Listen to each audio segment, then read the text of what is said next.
Welcome to the podcast, where something is amiss, something is a mess, and we'll discuss some things MS, multiple sclerosis.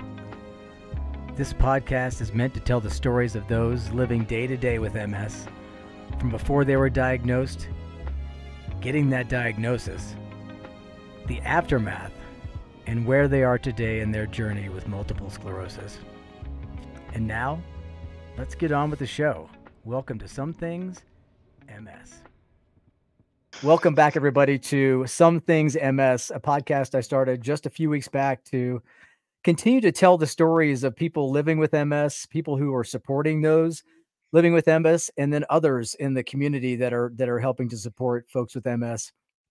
I think it's important for us to keep telling these stories. There's so many of them, and the more we do, the more it helps people understand, the more it helps the people who are telling the stories. So that's kind of my impetus in doing this. And I'm so excited to have on Joey Bouchard with us today, who is a person living with MS, and he's here to tell us his story. Welcome, Joey, and thank you so much for joining us.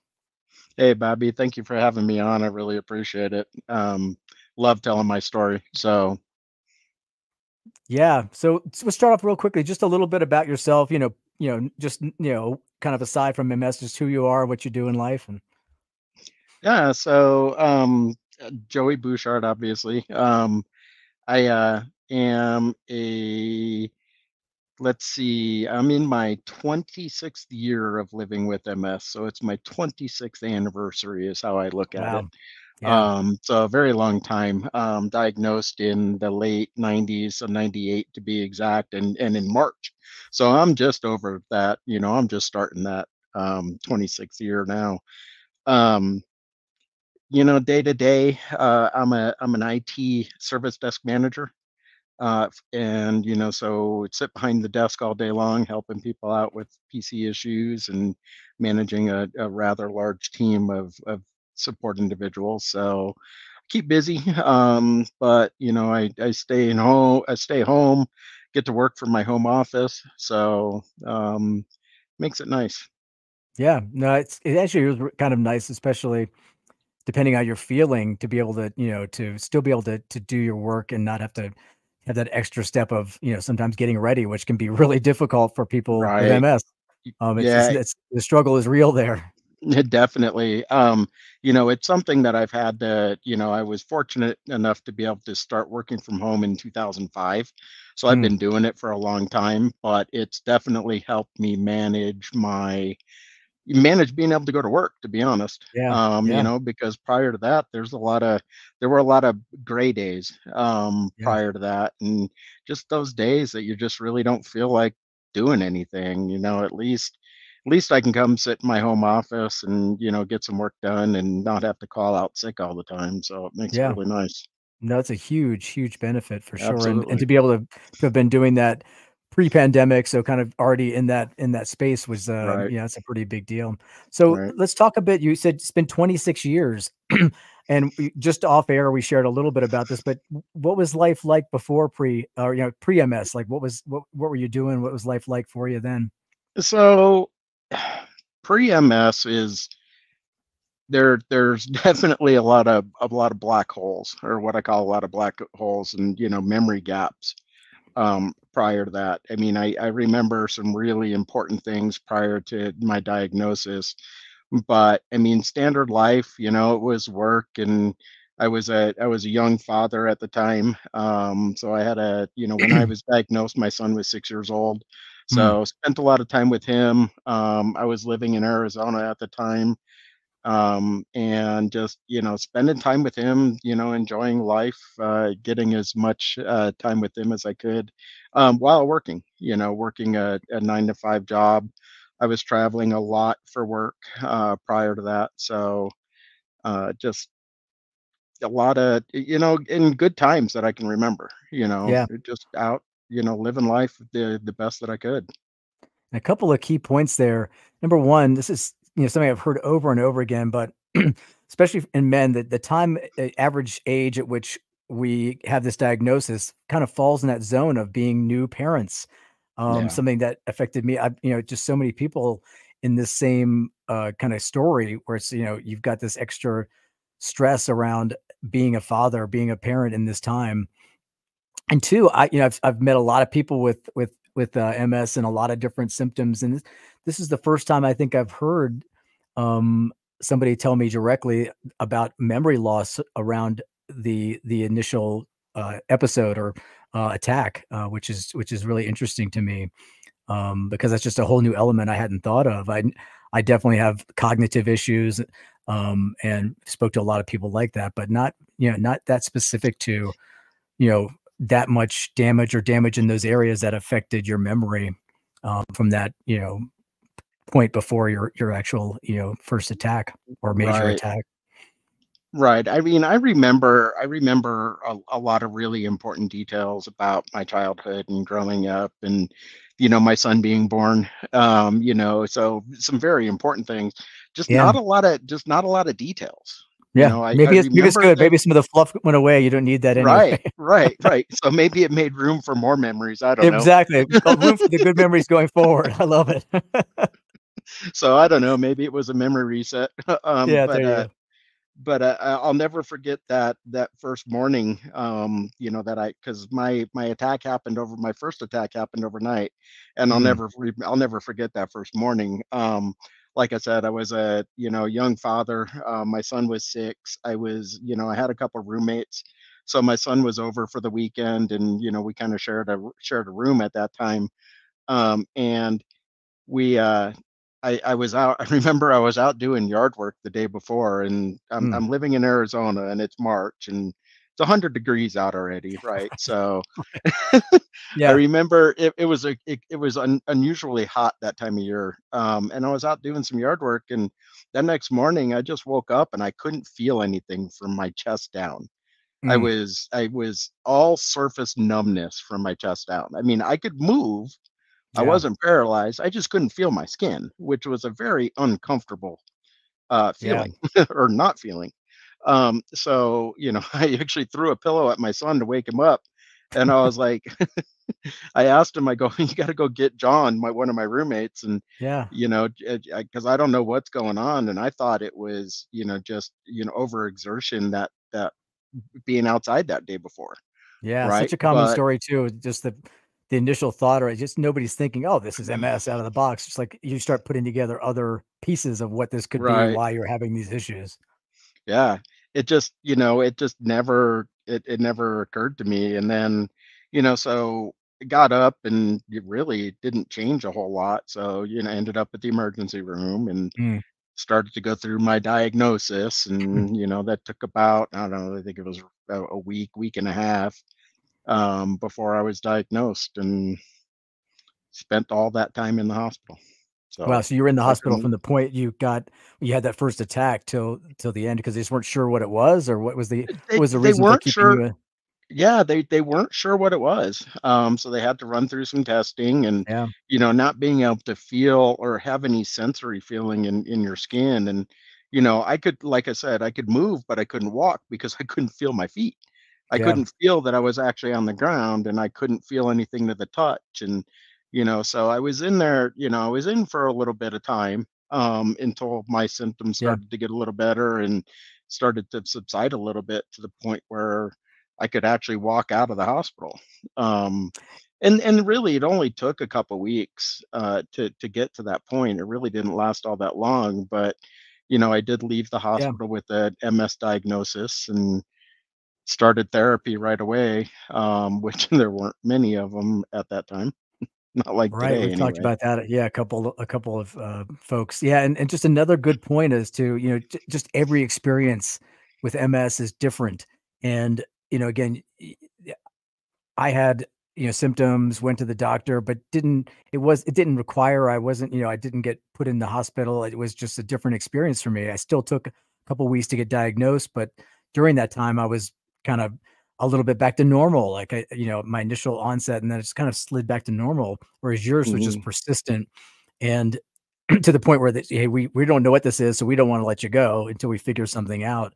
Right. And again, uh, great, it's grace that they found out right away.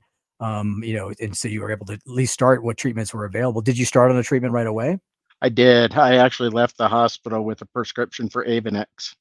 Yep. And you know, not being one of the early ones, you know, it was an interferon, and the symptoms were horrible. Hmm. Or actually not symptoms, the side effects, I should say, Yeah. were horrible.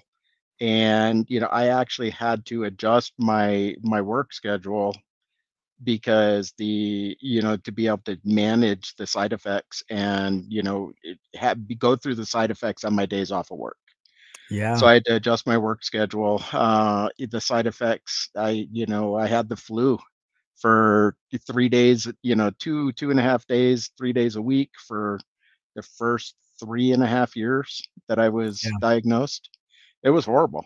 And if it's Um, anything like me, when I get the flu, it makes my MS symptoms worse. So therefore, Worse, you're kind of, it's like absolutely. a circle of, of awfulness going on here because you've got to take this medication to help you, Yep. and it's making you sick in a different way, but it's also increasing your MS symptoms. It's just a big, It's cesspool of nonsense that nobody should have to go through, a but we horrible do. circle. Yeah, yeah. It's a horrible circle. Yeah, yeah. And so going back a little bit, when they told you, just the key point I've been asking folks, when they've told you, "Hey, it's MS," and what was your initial thought, if you can remember or have feelings around that? What would you go through in that initial, like, boom, you've got MS? Well, I think the first thing that actually flowed out of my mouth was, "What the hell is MS?" to my Yeah. neurologist. Right, exactly. It's like, who even knows what this is unless you're like some type of medical wonk and you're following Right? diseases in the world. It's like, yeah, it It just wasn't a prevalent disease at the time for sure, right, there 26 years ago. Yeah. exactly. You know, I had no idea what it was, and I remember my neurologist looking at me and telling me, he goes, "Your life's about to change," and Mm, he said, "I'm sorry, but it's not gonna change for the good." yeah.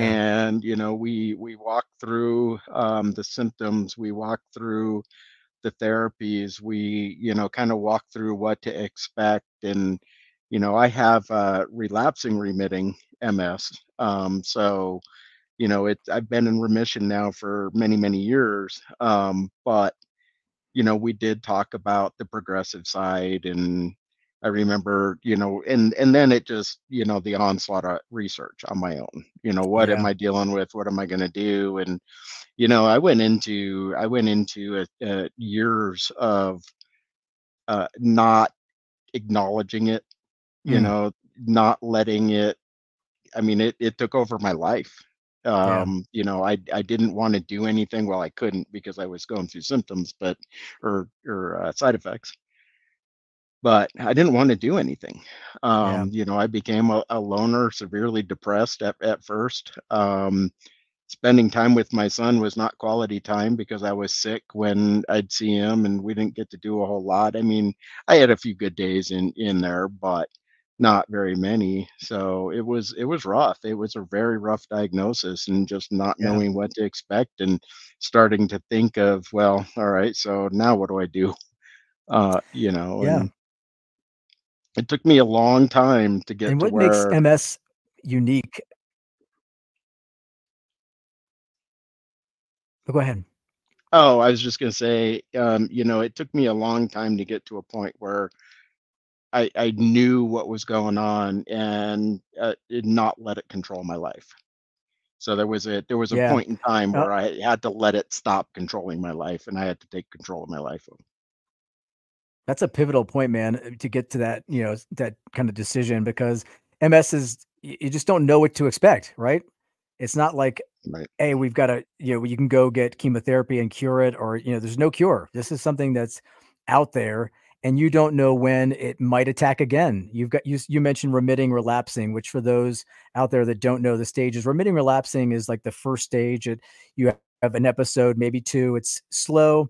The progression, it just is it's a much, anybody with so milder form of the disease. Then there's progressive, which is a stronger, impact, and then primary progressive, which is very, very serious. And the episodes are much larger and much more impactful on the body. I also have remitting, relapsing, and so again, you just don't know when this might attack again, and so that's just an added layer of stress to your system. Like you said, that does create that depressive situation where you easily get sucked in. So I'm glad you found that pivotal point. That's just such an important place to be in life when Yeah. you can make that positive move forward. Yeah. Just what kind of symptoms do you have? If you don't mind sharing just a few of your, the things you're dealing with from a MS symptom standpoint. So a lot of, my primary symptom is just surface numbness. So there's areas of my body, my skin where I just can't feel it. Hmm. I don't feel, I can't, you feel a scratch or hot and cold. And it's in my hands, it's in my feet, primarily. So it, no, I can't feel the outsides of my feet, the outsides of my hands. I Yeah. have spots on my thighs that I can't feel. Besides that, just numbness, tingling every once in a while, memory issues. It's still today. There's definitely some memory issues there. Yeah. Um, Weakness. I don't have a lot of strength. And there's other issues behind my MS where I don't have a lot of strength, so it's hard to tell, on day to day which one's which. Yeah. But as a child, I was diagnosed with muscular dystrophy as well. So Okay. before my MS diagnosis, I think I was in my early teens, and was diagnosed with a form of muscular dystrophy, and where I can't build muscle. I can't build Okay. muscle mass. Yeah. So dealt with that. I mean, as a kid, dealt with that, my whole life, not being able to, keep up in PE and, with kids in class. But so I have that sitting on top of everything too. So it's like, which one's the weakness come from? But and fatigue's another one, getting tired in the afternoons, in the evenings. It's just, I try to get some good sleep at night and try to, reset my body and, Yeah. just kind of day to day. That's a good lead in. What other, like, proactive things are you doing to kinda limit triggers? You 26 years, you can learn a lot, and so have you been able to develop a routine around ways to keep yourself safe from potential Abs- attack? Absolutely. So heat and cold is another symptom, that I have. Definitely hot and cold sensitive. Mm, In the heat, so I try to stay out of the, high heats, because they do enhance all of the symptoms. So yeah, I feel number, I feel more tingling, I feel more tired, just as the heat goes up. So, I avoid hot tubs at all cost, hot right, weather. yeah, Try to keep out of the extreme hot weather. I, was originally diagnosed in Arizona and was in Arizona for until 2010, I think. I made the wow. decision to move back to Colorado. So Did you took feel an me 12 immediate years. difference in your MS when you got, Oh, from that? absolutely. Yeah, Absolutely. Just getting out of the heat. And even today here in Colorado, I mean, when we have those 105-degree days, I yeah, just don't go outside and do yard work those days. right. I stay inside. Um, Good Yep, good time to pay somebody to do it or just let right, it lie. exactly. Or wait, but the nice thing here is, once the sun goes down behind the mountains, it's 80 degrees. Yeah, It's nice out. that is awesome, you're right. You're exactly right. So, it's still not, 110 degrees and, coming up from the ground like it was when I was in Arizona. But, Yeah, and then cold, cold just locks me up. My muscles freeze up. I just lock up. I feel like if my legs are concrete, I can't move very mm, well. So I stay out of the cold as well. So, again, Colorado, shoveling snow is not an easy task. I do it, yeah, but it's not an yep. easy task. So, Yeah, and that's another common symptom. The cold is not as common as the hot is for lots of folks, and what's strange, I'm the opposite. The heat doesn't tend to really bother me as much. I get some flare up, but it's typically the cold is I found the cold really kills me. We had, the ride that was right after the pandemic, I think it was 2021, where there was a mhm. huge rainstorms that came in, and I got caught in those rainstorms, like, between stops. I had to slog about, whatever it was, 10 miles. I just left the lunch stop, and to get to the next stop, There's a stretch of road. There's no shelter. There were no sag wagons out. It was just pouring rain. And by the time I got to the rest stop, even the extra jacket I brought for protection was soaked. It was just one of those type of drenching rains, and I just couldn't recover. I mean, I found that for me, cold, for a lot of reasons, I have a lower body fat too, but just cold really affects me, and that's Mm, something that I stay out of. It's like I know, like I said, I if it's going to be super cold, I've got to have tons of extra clothing. I travel on a right. plane. I bring a blankie. You know, it's like Yep. I know where my triggers are too, and I just Yep. and for me, hot is not as bad, but cold is awful. Yeah. Um, and that It's just brings me up to the next. Go ahead. Go ahead. I was just gonna say it's crazy how, two people living with MS, just how different things really are. Yeah. It's not it doesn't affect everybody the same way. Yep. There's just so many differences of it that it just doesn't affect people the same way. And it's also fun when you find your MS twinsy. Like when you're talking, it's like, I've got that. I've got that. You know, it's like I Right? found one time. It was like everything, almost every symptom was so similar. It was like we bonded immediately. You Yep. know, I it know how was that feels. exactly. It's like you find it's commiserating. You know, in the moment, it's beautiful. It's like, Yep. wow, yeah, you know Yep. exactly how I feel. Yep. Because we have such simpatico on the symptoms. You brought it up. We've brought ourselves up to bike MS. You know, one of the I've been blessed with good physicality, and I've been able to retain the ability to ride these rides. A lot of folks with MS don't. You also, it's just amazing. Just when we hear these stories that, man, you get on a bike and you do this. And how many years have you been riding bike MS? So I think this is going to be my ninth year riding with MS. Mm, I've been or eighth year. I've been involved with it for 12. Because the first couple years, a couple friends of mine, a group of friends of mine, started riding for me, and at that point, there was no Joey getting on a bike. yeah, So, but after watching them ride with me or for me for the first couple of years, and I was there, I was volunteering, I was following them around, doing whatever I could yeah, to support them because they're out there supporting me. At the end of that second year, I was like, I can't let them do this without trying. And I went out and I bought a bike and started riding. I rode a lot in high school yeah, because that's what we did. And I was an avid cyclist in high school, and then just really never had the reason after that to ride anymore. I got my yeah. driver's license. I didn't have to ride my bike everywhere. Right. Yeah. Yeah, I'm right there with uh, you. I think the last time I rode a bike before I got on bike MS was like 18. So it was like yeah. 30 years or something silly, like 20 years before I'd ridden again. So I got on a bike. It was difficult at first. Just building that strength. My first few rides, I couldn't even get off the bike afterwards. I had to be, Mm, have friends catch me, yeah. otherwise, I'm falling over and just didn't have Yeah. and then I just started riding more and more and more, build up that strength. And today, I'm thankful I did start riding, because Mhm. I'm in a totally different place health wise. Yeah. And I don't look back at it. I've Yeah. enjoyed every minute of riding, and bike MS is special. Yeah, it really is. It's just I've done a few rides outside of bike MS, and there's nothing like riding bike MS. The Yep. support, the camaraderie, the people, meeting people like yourself that ride with MS as well, and it's an amazing experience.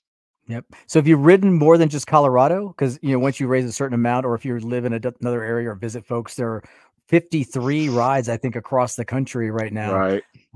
And I've ridden a few of them outside of Colorado. I started actually riding in Virginia and then switched to Colorado at some Okay. point. But I've ridden the Bike to the Bay in Ohio. I okay. rode that a couple years ago, and that's the only one outside of Colorado that I've ridden. And I actually skipped Colorado that year because it was the Oh, same same. weekend as Colorado. Gotcha. Yeah. I've Um, seen that a but couple of times where I'd like to ride one and it's just the same weekend. yeah, it's the same weekend, and I mean, there's a lot on our weekend. There's a few. the weekend before that I want to ride, that I would end up having to, skip Colorado as well. So Yeah. I've got a bunch that I want to ride. Um, I'd love to ride them all. That'd be Um, a fun bucket list goal. Yeah, to wouldn't hit it, all 53. to Yeah, hit just all to kind of check them 53 of off. them? Yep. I know a bunch of You people that are pushing for that, in the community. Yep, Like you said, there's something about that. And each of them are slightly unique, obviously because of the terrain and the territory, but just in the right. way they approach the support and the setup and all the different Yeah, things. They each have slightly different appeal. yep. Yeah, Bike to the Bay was a much smaller ride. After riding Colorado, Hmm. prior to the pandemic when it was really huge. And we're gaining numbers again, but Yep. it was definitely a much smaller ride. It was right after the pandemic too, though. Right. But even the support on the small rides was just, I mean, it was the same. It didn't skip a beat. The support didn't skip a beat. Exactly. So it Yep. was Everybody who's doing this cares so much, regardless right. of what chapter you're at, whether it's Ohio or Virginia or Colorado, the people Yep. supporting the ride from the MS Society are just there for a real passionate reason. It's Right. awesome. Right. Just a quick question. I just kind of off the top of my head, it's one thing I've been considering because I mean, even though I try to do my best to stay in shape, it becomes more and more difficult for me to complete these rides. And I try to, hit the 75 each way and I, kind of toyed around with the idea of electric bikes. And what's your thought on have you thought of switching over or So so the last 2 years, the Colorado ride, I actually rode a class one e-bike okay. on both days. And I got to tell you, I mean, I could do it under my own power, but I struggle. I mean, Yeah. it's rough. 75 miles each way, each day is a rough ride. Yeah. Um, so I did toy with the idea of going to an e-bike. So I did demo one, the last couple of rides, Hmm. and I got to tell you, I enjoyed it even more. Yeah. It made it so much more fun. It's still a lot of work. You're still pedaling, because I was on a class one, so it was just pedal assist. Yep. But that little extra boost to get up those hills is what was really nice. Yeah. And, being able to keep up and ride with somebody that I wanted to talk to, Yeah. it just made it that much more of an enjoyable ride. I still worked my butt off, but it was easier. And I would recommend it to anybody that is, struggling and wants to complete the ride. It just Yeah. makes it that much more enjoyable. It's a lot less stress on the body, and you get that feeling that you're gonna make it and you're gonna be able to complete it and cross that finish line that day. And it's a lot easier on the mind and on the Yeah. body. So that's a good point. Emotionally and mentally, it's just helping you out. Plus, I mean, you said I've done it. But the difference is, for me, and the average person, even the average person who's training, it takes some time to recover. When you're done on Mhm. Sunday after riding 2 days, 75 miles each day. Sometimes these folks are, some folks are riding 100 miles on one day. We got Yep. a guy on our team that tries to get in 125 miles on day one. Like he Yeah. rides a loop and rides it again, gets up early. And so, the recovery period is even for somebody who's doing it without MS, Right. there's still a recovery time. And for somebody with MS, depending on what your symptoms are, where you are in your journey with MS, it takes me sometimes a week to a week and a half to fully recover to where I feel normal again. My body completely back to, zero symptoms, or at least, minimized again to where they normally are. And that's just a good point with MS. My normal is different. Your normal is different. Right. And so just back to my normal, that Yep. it takes a while. And so, yeah, if I could do this ride, like you said, keep up with people and still feel like I'm accomplishing something. It's a huge emotional, mental boost for folks with MS. I Abs- think I agree with you. I think it's awesome that they allowed this. I think 2 years ago was the first year they allowed the e-bikes on the course. Right, right. Yeah. It And gives, it gives people that couldn't do it that opportunity to get out there and ride. yeah. And it was a great decision. I fully back it on, honestly. Yeah. I would recommend it. It's, just that, like I said, I enjoyed the ride so much more being able to talk to people while I'm riding. Yeah. And that's what it's all about, getting out there, meeting people, enjoying it, riding for a cause, and doing 100%. doing what you can. It's Yep. just do it. I mean, if you can to get out there, if you have to, jump on an e-bike to complete the ride, do it. Yep. There's nothing wrong with it. And you brought up one of my favorite things at the ride is to chit chat with people at the rest stops. I mean, I love it. I meet folks like you. I mean, just so many Yep. stories, and you're seeing people that you've met many times over, and you're only seeing maybe once a year on this weekend, which is Right. awesome to reconnect again and talk about how things are going. And my team hates it because I'm always the last one out of a rest stop. They're always looking at me like, go ahead, I'll catch up with you maybe. On my e-bike now I will.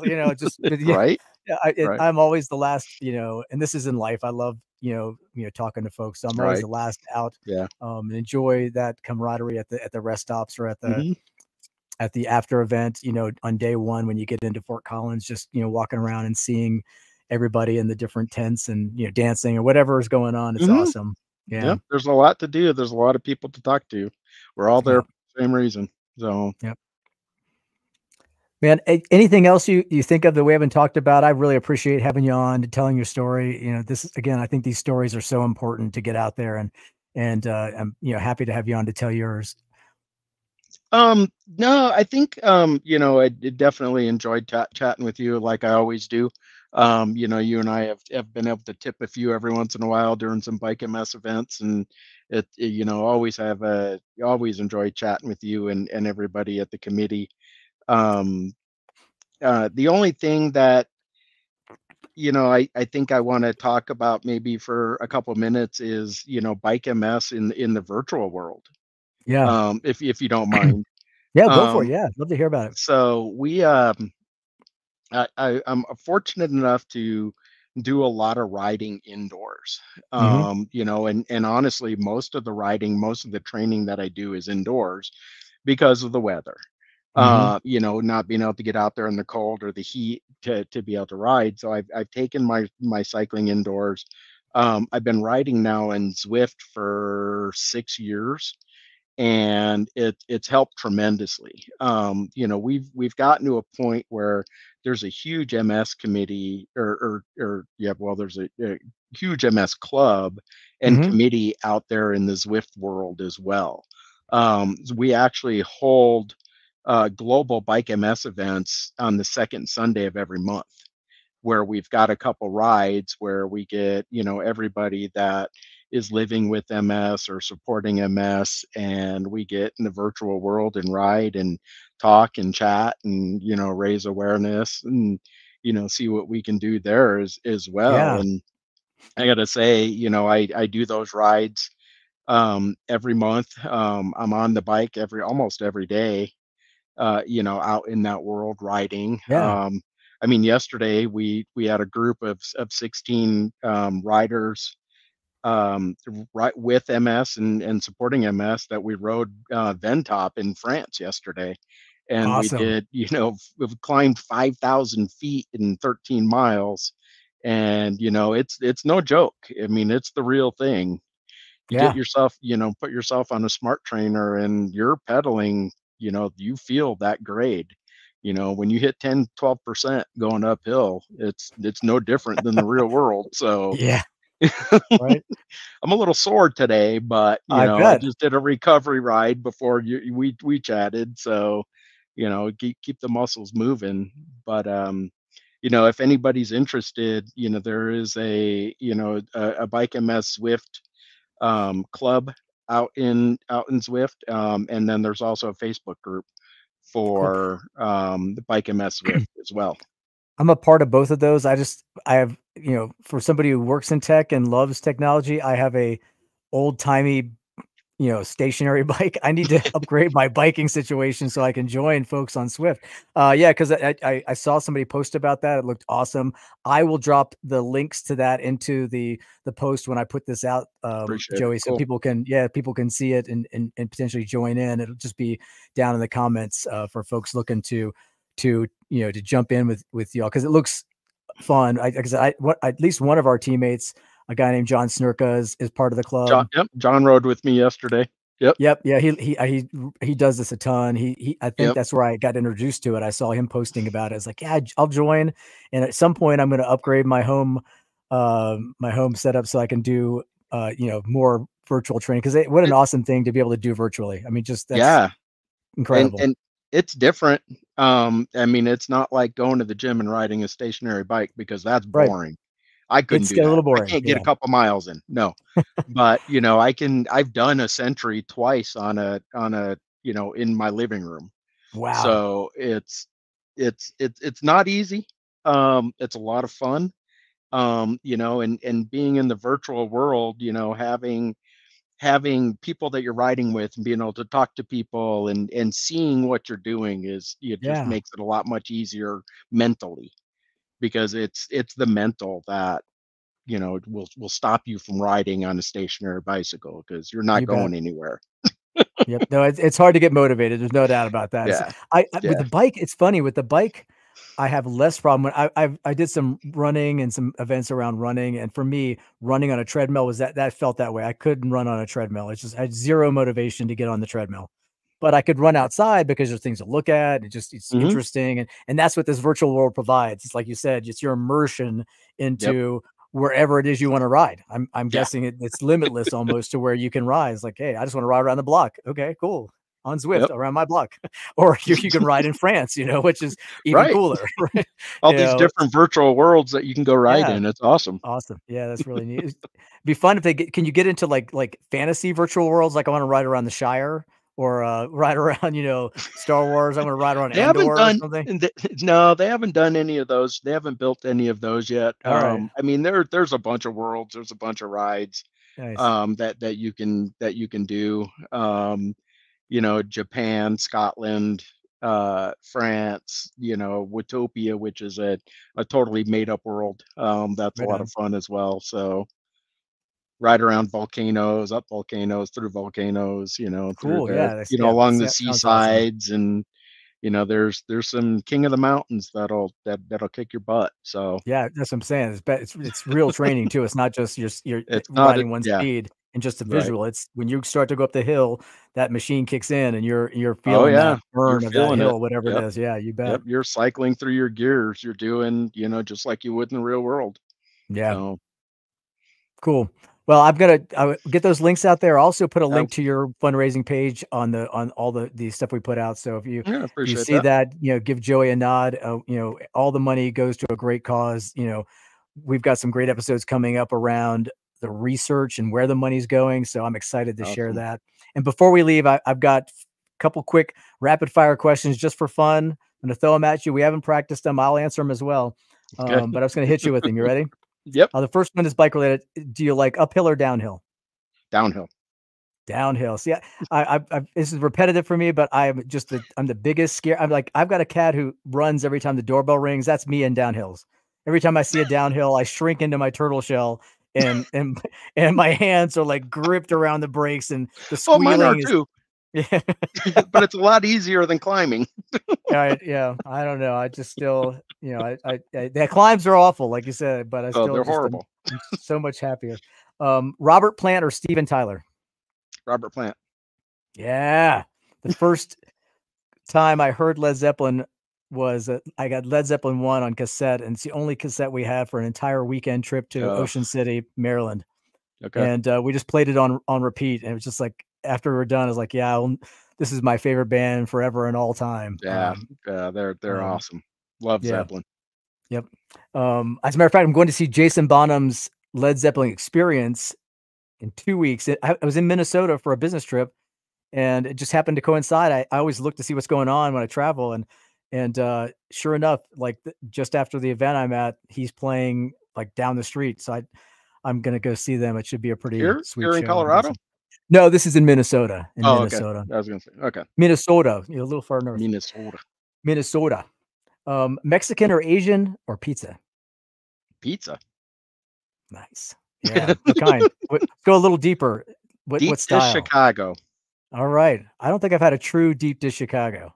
Oh, it'll change your world. Yeah, it's got to be on my food bucket list. I'm usually a go-to New York style, thin crust, crispy, good mozzarella, good sauce. Eat toppings I'm okay without, just the cheese and the sauce and the meat or the crust. I'll send you a link to a place here in Colorado that has authentic Chicago deep dish. Yeah, if I do it, I want to do it right. I Yeah, don't want to buy something from the frozen section at Walmart. Yeah, I got to do this I'll thing send right. you a link.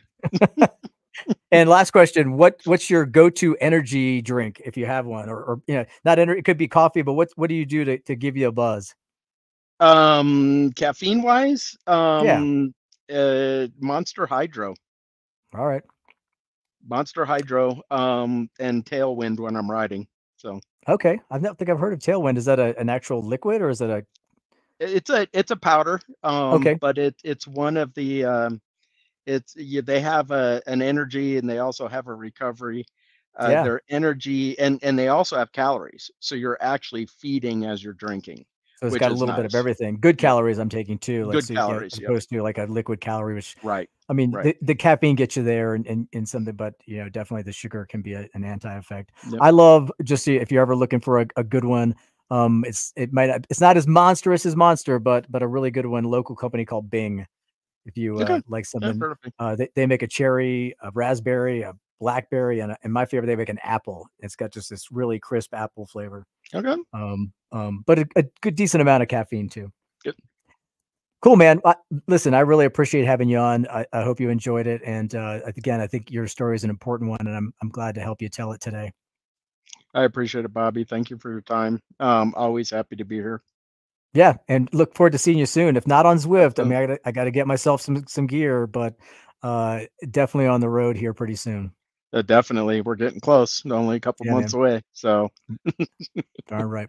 Again, thanks again. Thanks again, everybody, for watching, and look forward to seeing you in the next episode. Take yeah, care. thanks, Bobby.